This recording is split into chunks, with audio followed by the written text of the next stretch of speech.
बिस्मिल्लाहिर्रहमानिर्रहीम, अस्सलाम वालेकुम। मैं हूं अमानुल्लाह और आप देख रहे हैं मेरा YouTube channel doctor Aman's video.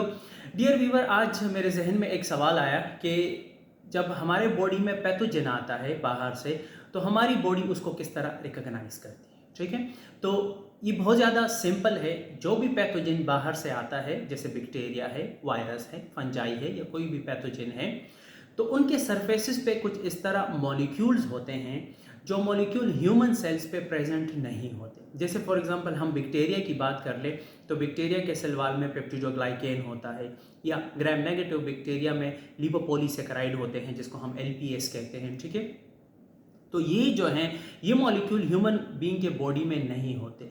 तो हमारे जो सेल्स हैं इनेट इम्यूनिटी के या इम्यूनिटी के, जिसमें से मैक्रोफेजेस है, ठीक है, जिसमें से डेंड्रिटिक सेल्स है, बी सेल है, मास्ट सेल है, बेजोफिल है, एसिनोफिल है, ठीक है ना।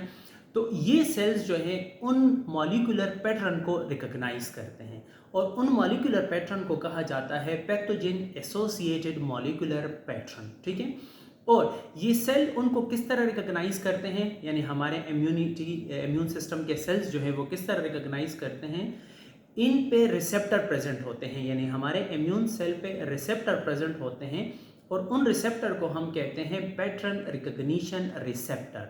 तो पैटर्न रिकॉग्निशन रिसेप्टर के थ्रू ये पैथोजन एसोसिएटेड मॉलिक्यूलर पैटर्न को रिकॉग्नाइज कर देते हैं। जब ये रिकॉग्नाइज करते हैं तो इस रिकॉग्निशन की वजह से सिग्नल क्रिएट होते हैं, और वो सिग्नल जो है हमारे इम्यून सिस्टम को एक्टिवेट करता है, और इस तरह हमारा इम्यून रिस्पॉन्स जनरेट होता है। आई होप कि आपको ये छोटी सी वीडियो अच्छी लगी होगी।